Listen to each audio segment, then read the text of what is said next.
one power, invisible, and just see it everywhere and every day. One power, indescribable, and just speak of it with every word you say. Mysterious until you know the truth, as simple as the love inside of you. Call it God, call it Spirit, call it Jesus, call it Lord, call it Buddha, Baha'u'llah, angels' wings or heaven's door. But whatever name you give it, it's all one power, can't you see? It's the power of the love in you and me. One power, one power.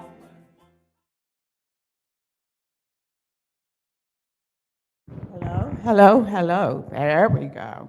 How's everybody?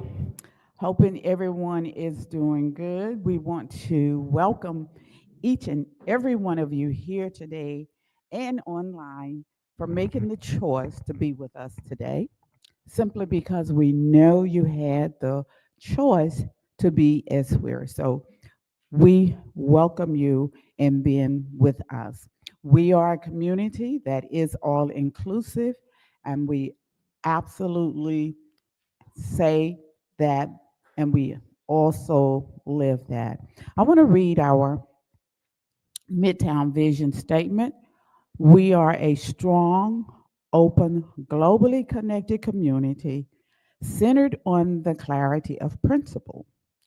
Through teaching, service, and practice, we create a state and respectful environment that supports healthy spiritual growth. So that is who we are. And of course, we invite you to be part of this. And again, we absolutely are glad that you have chosen to be with us this morning. We do have an awesome speaker for today, Reverend Dr. Jan Karn. Most of you know who he is. He's not like a guest. He's with us on a regular basis. Thank you for being here, Reverend Dr. Jan Karn. So it is February, guys, and we absolutely know February for being Valentine's. So the theme around Valentine's is love. And right now we're saying to do love, self-love, self-love, self-love. So that is our theme for the month. Our declaration of principle, I'd like for you to join in us making the statement together. A few of the declaration of principles we live by. I believe in one God, one absolute power, and first cause to all things. I believe that this power is perfect love, and it creates out of a desire to express love. I believe all thought is creative, and how I choose to think creates my personal experience. I believe in the unity of all life, and the immortality of the individual soul forever unfolding. I believe in the eternal goodness, the eternal loving kindness, and the eternal givingness of God to all. And so it is. So grateful, hey. And so it is. So our global theme is the wonder of interbeing. So the wonder of interbeing, that led me to thinking about our unconscious thoughts that we have, the unconscious structures that we support, the unconscious systems that drive our behavior.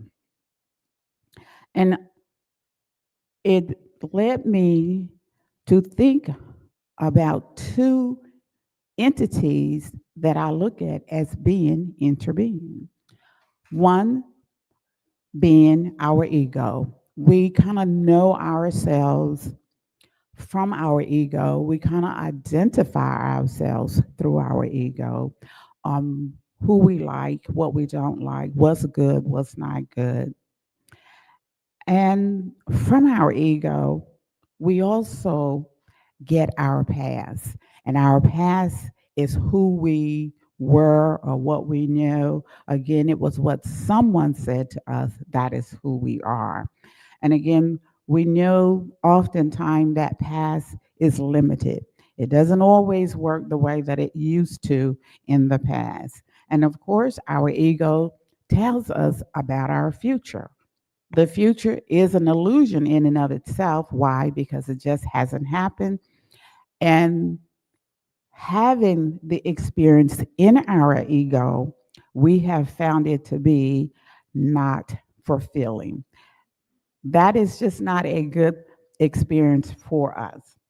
However, when we move into conscious thoughts, we move into conscious structures, we move into being conscious, being aware of who we are.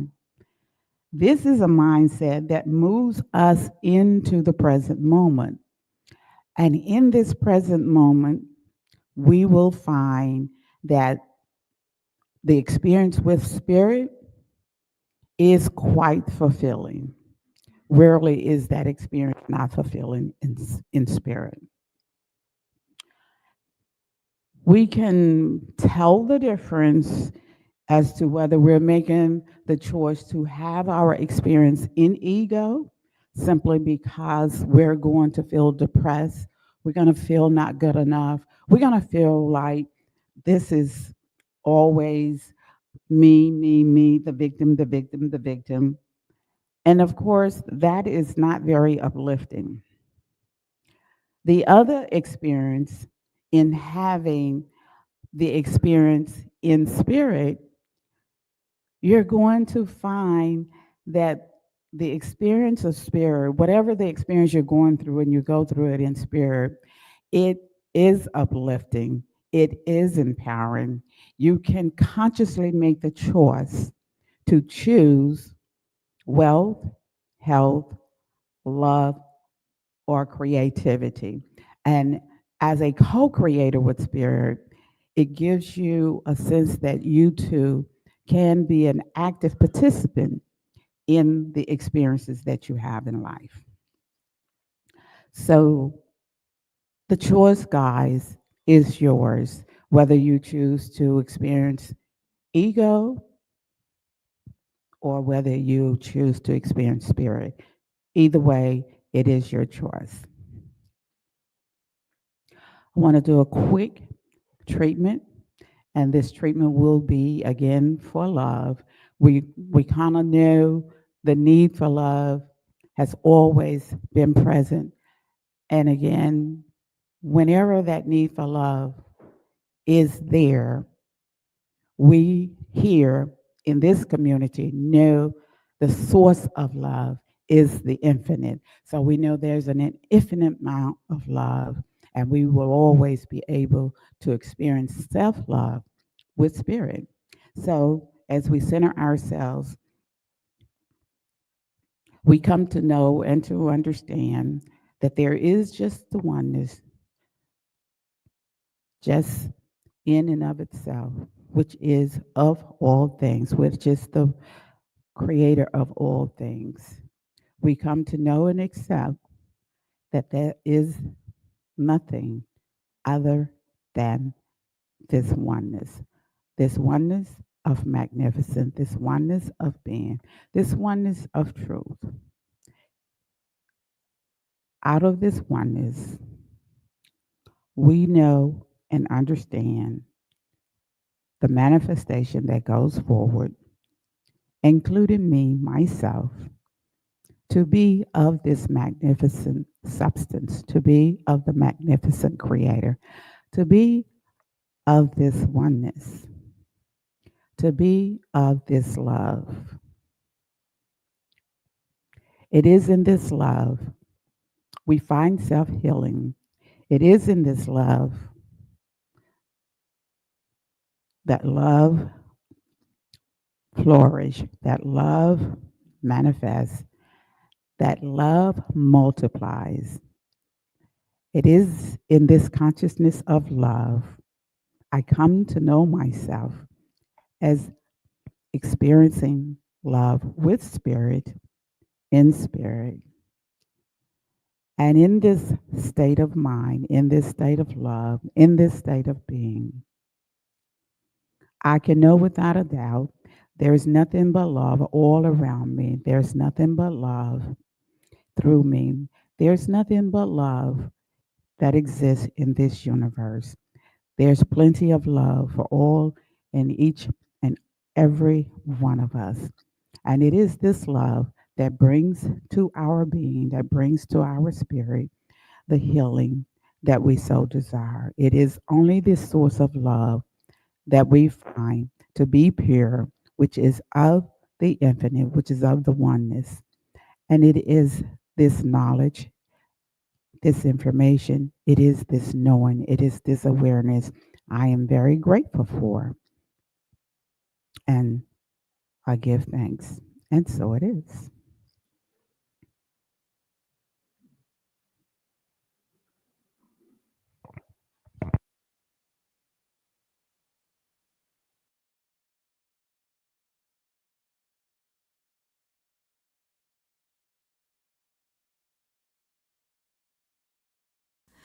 This is what I know, that we are all connected, the universe reflected in each shining part. And everywhere I go, I recognize the faces, all of my relations in this one heart. And all I need is already looking through these eyes, nearer than my breathing, closer than hands and feet. We are dreaming together all the gifts of heaven and earth. And so I receive all I can be, and now I let it go with such appreciation, with sheer exhilaration. Now I set it free, and so it is, and so be it. When I sing it, I can see it. I welcome us in, and now we begin, we begin.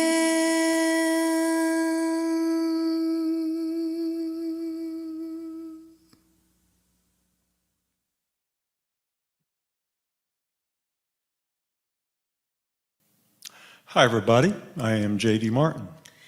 And I'm Jan Garrett. And here we are in our living room yet again, and we're welcoming you to this song that we're going to do today, which is called This Is What I Know. You're going to hear a chorus, a choir of beautiful women's voices. That's going to be Esther Nicholson, Nikki Harris, and Brenda Marie Yeager. So you all are, of course, welcome to sing with us. And yeah, that's all we need to do. Let's just go for it.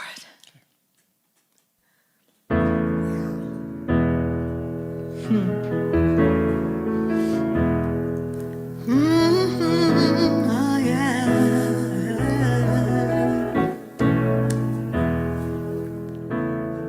This is what I know.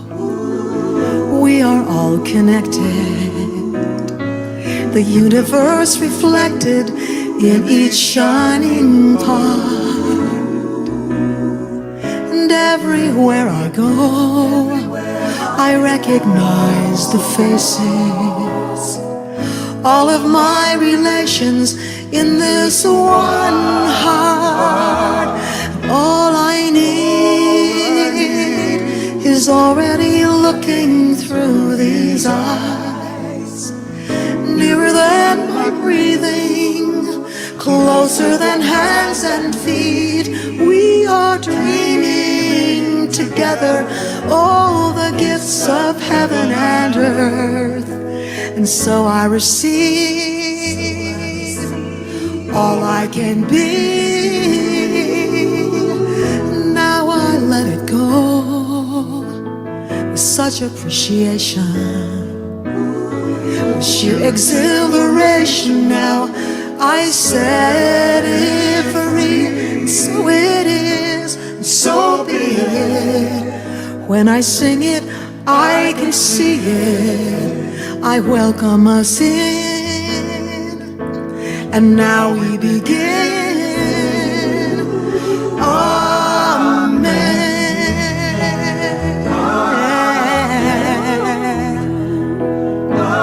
Gonna say amen. Say amen, amen. Every day, every hour. This is what I know.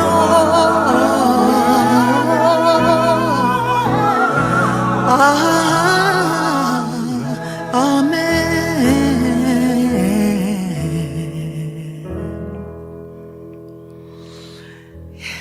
Amen. There it is. Thank you. I know. So,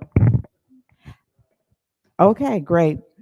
I do want to take just a moment to remind everyone that we're all volunteer driven organization, community, and guys, you've got some very dedicated volunteers here to keep the organization going, to support our community.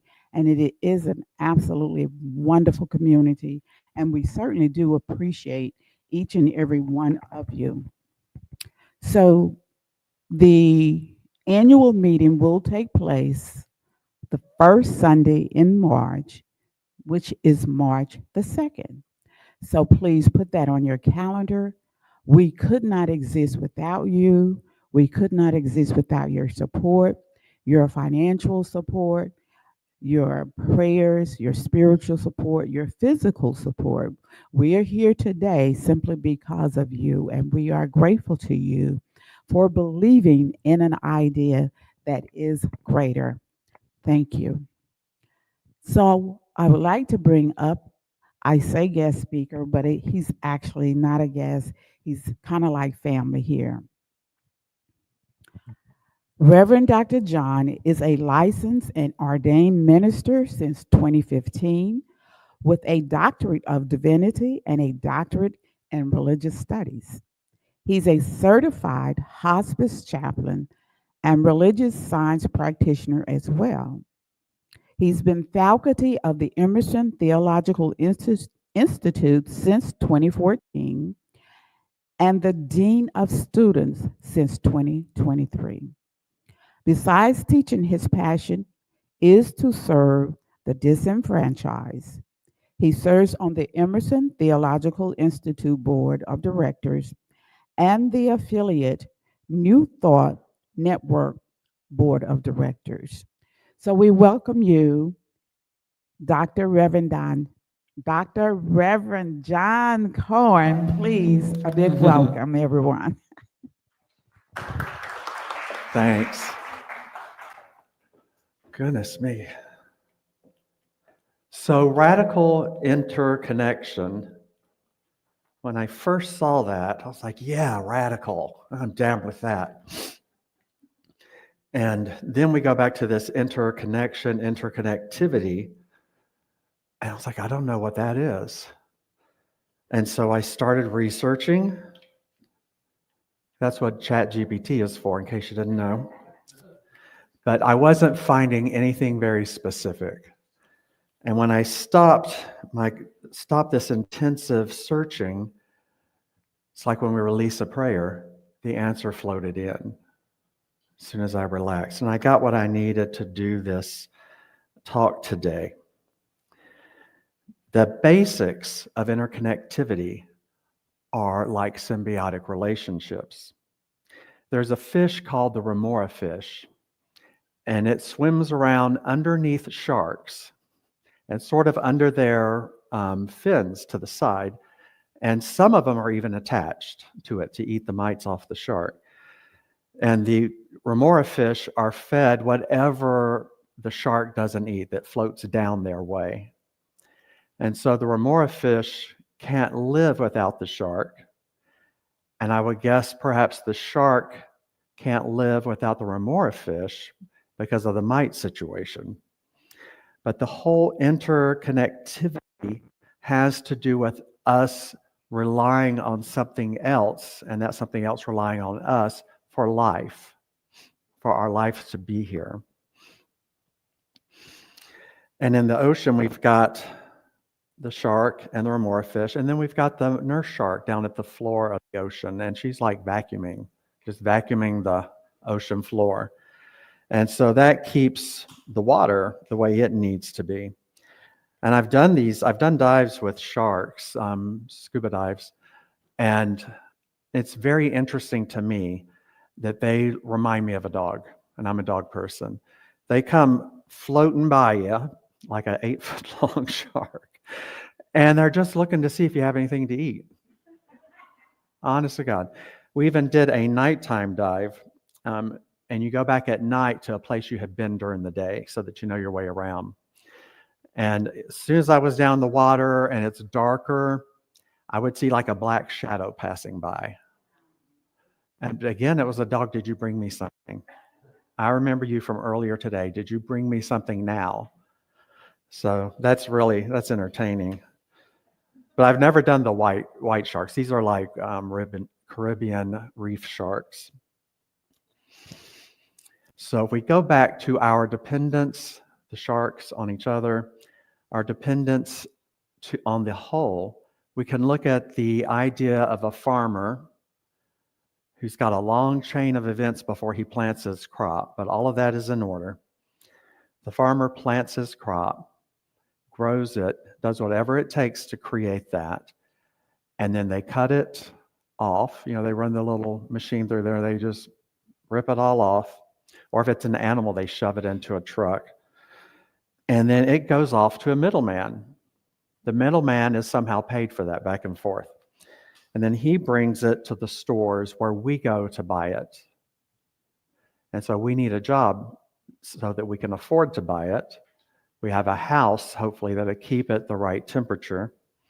And so this is this long example of interconnectivity.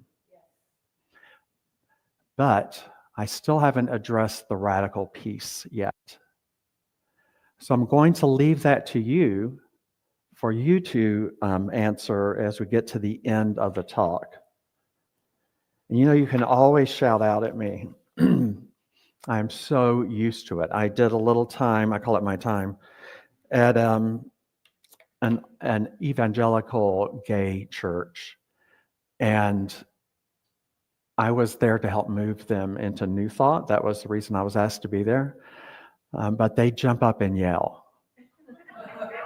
And these are the people, of course, they don't come to class on the weeknights, but they show up on Sunday ready to have a good time. And so I've had people from the back yelling at me. I've had people from the front jump up and start praying in the middle of something I was saying. And I've looked down, you know, and thought, is this good or not good? I'm not sure. But I came to know this is just a great amount of love. It's flowing back and forth. Best thing ever. So Ernest Holmes said on this interconnectivity that the divine is omnipresent, that everything is connected. When we recognize all of life as interconnected, we can cultivate a profound sense of compassion and understanding. This shift in perception enables us to empathize more deeply with others, understand their feelings and experiences as interconnected with our own. This realization fuels a transformative energy that can be directed toward positive change in the world. With the recognition of unity, we are more likely to act with kindness and consideration, driven by the awareness that our actions affect not just ourselves, but the entire web of life. And as you do this, this brings to my mind the unification step of treatment. When you get into that space where I am one with all that is and all that is one with me, great deal of healing can take place. And then for the purpose of this talk, we're talking about other teachings, other people, other animals as being woven in this tapestry of life that we are also woven in. And so that takes it a little bit deeper as we think not about ourselves maybe going through the day doing our own thing, but knowing that some people that we might have issues with, it could be a political party. And let me tell you, you never assume. There's usually both in a group like this. And they are not liking the one you like, and you're not liking the one they like. Or it could be, and you're thinking, how can we ever talk again? I have a friend that's doing that. And so it's a little closer than you think. Life is a tapestry, and it is interwoven with people and teachings of all kinds, and that includes us as well. So I have worked with the homeless. The homeless is a thread in that tapestry of life, and a lot of people won't work with them. They won't look at them. They're afraid to look at them, is my theory. But the homeless put up with a lot of people passing by saying, "Get a job, scum," stuff like that. And they'll come in and tell me about it, how that really hurt them. But one of them said to me, "But as a black man, I can't go after him. I would have loved to have gone after him. But as a black man, the rules are different for me." So he had to rein that in, and I'm so grateful that he did, just for his safety. So homeless people are in that tapestry, interwoven. I ask you, what is one that you would have a hard time understanding or dealing with, knowing that they are in the same tapestry of life that you're in? So let you think about that for a second. I think it's, I work from home most of the time, so I think it's really easy to feel separate from everything and to not feel the impact of everything. So the more you're out there, I think you're hit with the impact more and more. But we're going to spend a little time and a little bit about working with those other threads in our tapestry of life.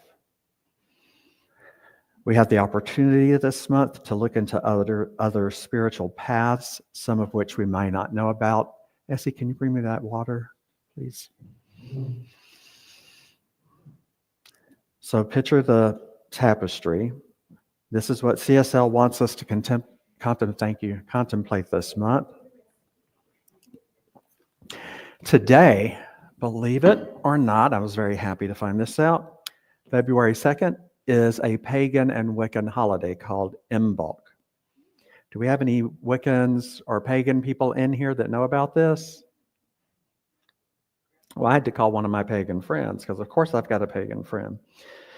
I checked in and found that this is a big holiday. It marks the halfway period between winter solstice and spring equinox. And it's when the frozen ground is getting a hint that it's going to warm up, or the dormant ground. And the ground has seeds in it that are starting to wake up as well, though February is still a bit early for them to be coming up. But there's also a fertility aspect of this, where everything is wakening up and everything is coming alive from within, and there's great expectation. And so they call it Candlemas for them, like Christmas, Candlemas. And I have this reading about it from Mahada Thomas, who is from Mother Tongue Inc. and wrote this in 2024. Imagine yourself as a seed resting in the earth, dormant, dreaming. There comes a stirring, a knowing of what you are meant to be. Something cracks, a root births into the fertile dark, inching deeper, so that you may grow into the light. And as we slowly feel our way through the dark, we may bump against our own resistance. This is the shell of the old. Hold yourself here with gentleness and compassion and patience. These edges will soften and make way for the new growth. When facing our shadow within and without, call on the goddess Bridget to light the way. Her heart is so big that she can illuminate the darkness of the dark in the darkest night. We ask her to bless our creative inspirations with new possibilities. We welcome her graceful guidance into our heart. Remember her promise of spring flowers, for she walks in blessed beauty, flower petals in between her toes, and a dusting of golden pollen on her nose. She will nurture the patient seed held in the bosom of the earth. So Wiccan and pagan teachers and people are within that, are a thread woven into that tapestry of life, which includes all of us. Can you see yourself in the same tapestry of life as a Wiccan or as a pagan? I think for here, it's not that far a stretch with a group like ourselves. But I can tell you the first time, before I knew any Wiccans, I thought, what is that about? They're casting spells, or what is up with all of that? And then I got to meet one at a Unity church who explained to me it's more like an earth ministry. It's all about nature. And at this Unity church, they did have a Wiccan person come up to the front and help with the opening prayer for the beginning of the service. They would do their Unity prayer. Then the Wiccan person would do the things where you honor light, fire, air, and then sit down. That's the only place I've seen where Wiccan people were invited to participate.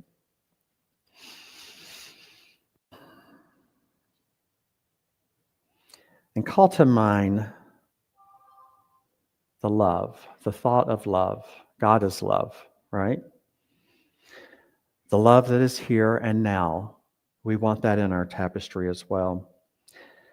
The dog that's happy to see you when you get home, have you ever seen how they're just springing and going wild? It took me a long time to get this. They're showing us the love the universe has for us.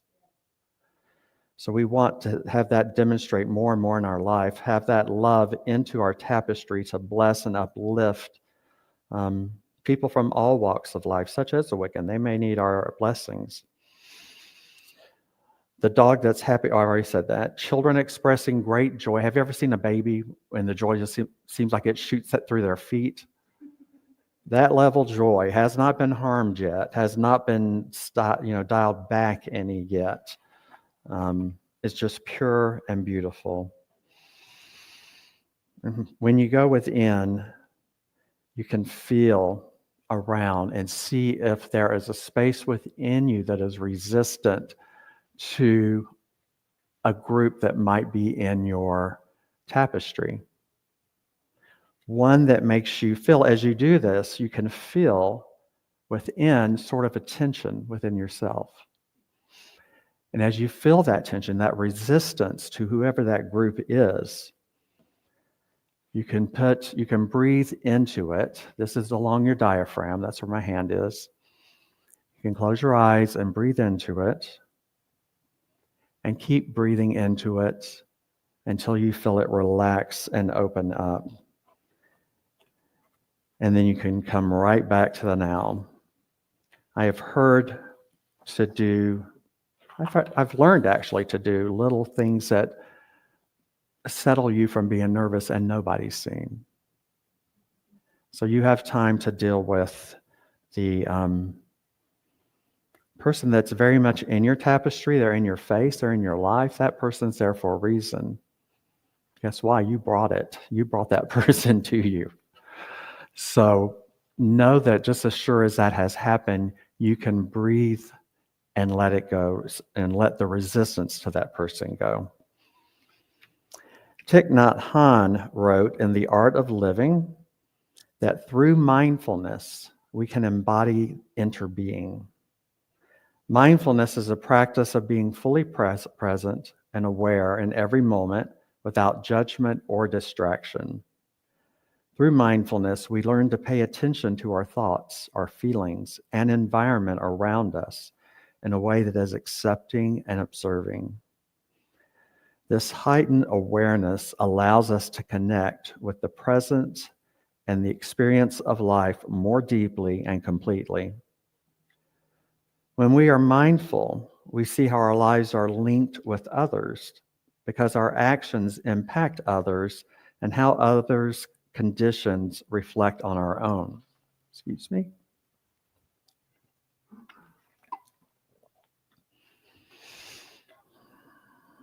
The reciprocal awareness cultivates a sense of mutual care and concern. Mindfulness thus dissolves the barriers that we often erect between ourselves and others, revealing that caring for others is inherently caring for ourselves. In practical terms, mindfulness practice might involve conscious breathing, walking meditation, or engaging fully with whoever we are with at whatever we are doing. Such practices ground us into the present moment, and that allows the flow of compassion to arise naturally as we become more attuned to the life unfolding around us and within. So it's because of that oneness that you start relaxing. We are all the same, every one of us. And instead of the idea of I'm one with God, that never really made sense to me, or I didn't get the big picture, put it to you that way.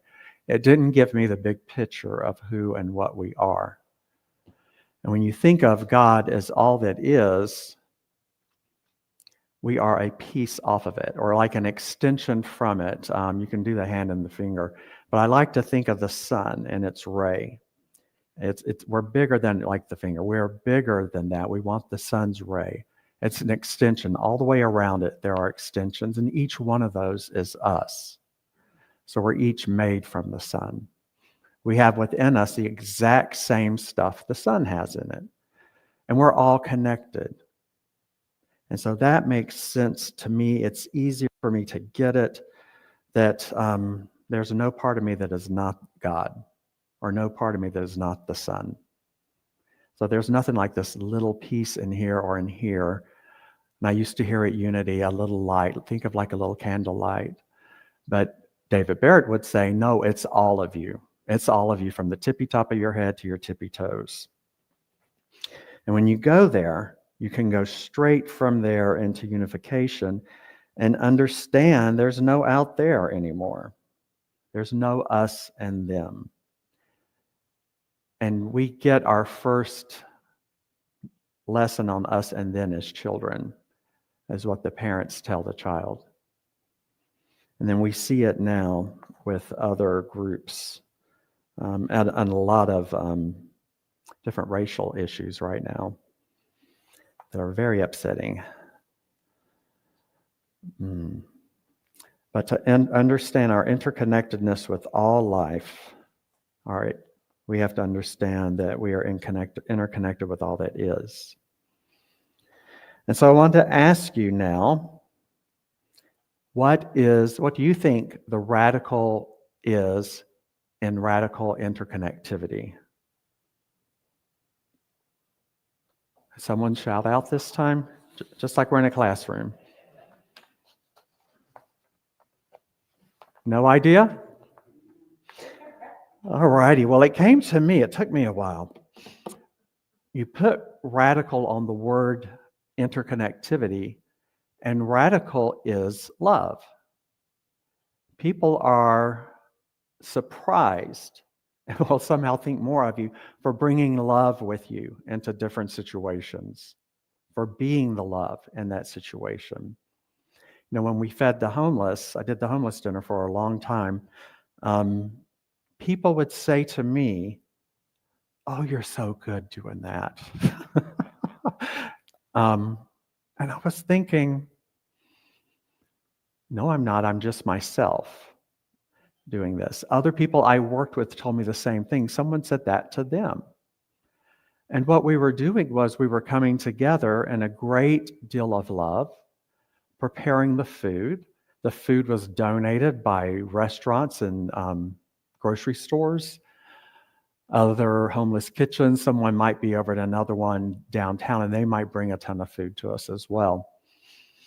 But it was so much joy and so much love.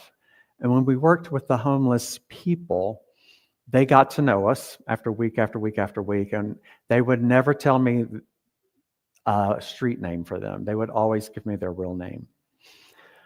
And they had this trust with us. And so, no, there was like, because I showed up, because I brought food, because I helped create it, because I talked to them, because I helped them if they had a wound somewhere, like a car hit them, which is often, by the way. People think that's special, and it's not special. It's just bringing forward the love. It's the same thing when you do dog rescue. I've been doing that forever, since my childhood. And Vance and I got into doing the hospice dogs, which are, there's about 5 people that do this. And these are the ones that are dying, and they've been put out, at the shelter because the people don't want them anymore. They can't afford to pay for whatever care they need. And so we have volunteers patrolling through the different shelters looking for that kind of dog. And then they get placed with one of 5 people. And fortunately, I'm a nurse. I know all what the medications are and what you're doing and when's a good time to stop. And so we did that up until, I think we had 4 in a row die.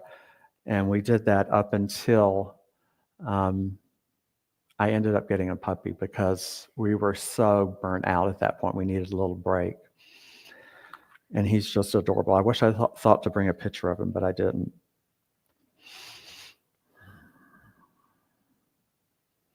So, your assignment for this week with radical interconnectivity, if you choose to take it, is to see the world with loving eyes. Don't be afraid to be the love. God is love, right? And we are 100% God. We're not all that God is, but every bit of us is God. We have the love already here. We can bring it with us, and we can send it out into the world with every move we make, as long as we're intentional. All right, with that, we're going to end the talk. And so it is. Thank you.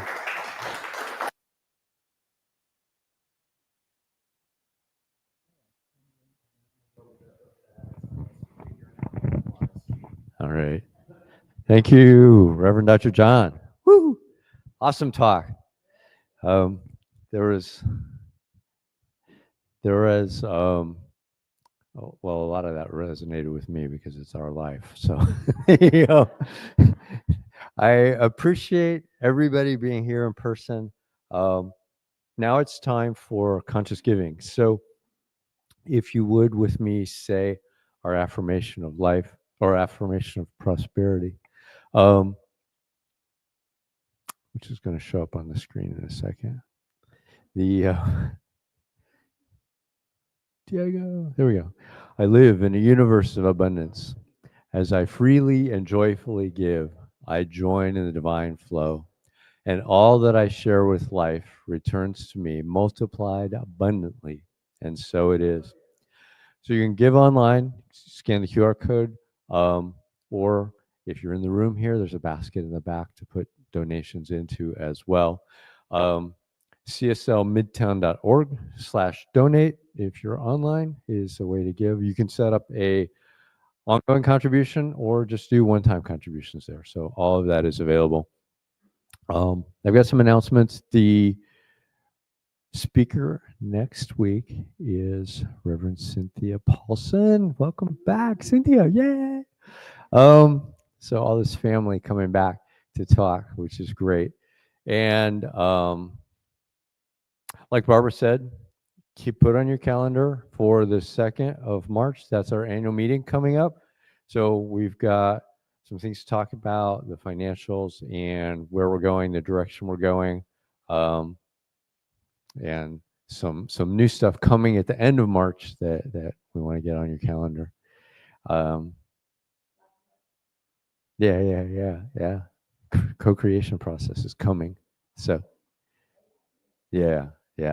And if you're interested in studying more, there's a study group that's studying the Science of Mind textbook that meets at 10 a.m. on the Zoom right before the meeting. So 10 a.m., go to the CSLMidtown.org website, scroll down to the Zoom, click that. That will take you to the meeting, and that's led by our wonderful practitioners. So I appreciate that. And then I'm going to switch this to Zoom so we can have a little discussion. You don't want to, John doesn't want to do that. We're going to do that real quickly and get that. I think I can get it done because I got all the tech working today. It was a challenge last time. So yeah, I'm going to put the people up there so they can interact with us.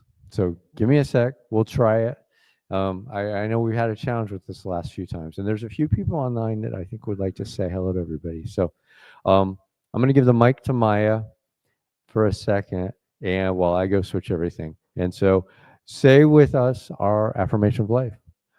I leave this place now knowing something better than I knew before. I go forth into the world with a heart full of love and a mind full of good sense.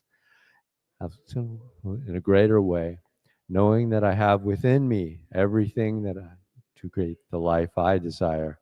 I give thanks for this understanding, and I am grateful for the spirit of life that lives through me, and so it is. All right, we get a little music, and I'll get switched up.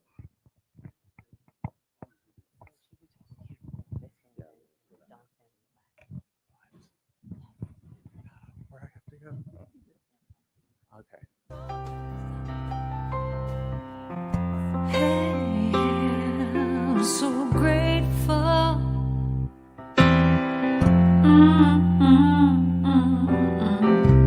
I'm so grateful. I'm so grateful. I'm so grateful for all that I have. I'm so grateful.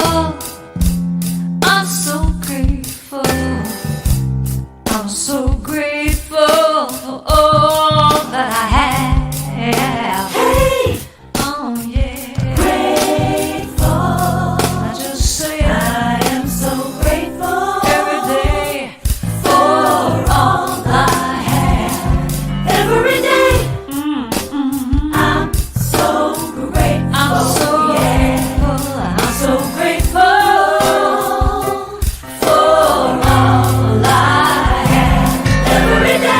Every day I say it, grateful, how I'm grateful. Every day, oh yeah, I am so grateful, oh yeah, so grateful. 'Cause I accept and I receive, I am so grateful, oh yes, I am, I am. So grateful, hey, grateful. I'll just count my blessings. Grateful. I just count my blessings. There is a power for good in the universe greater than you are, and you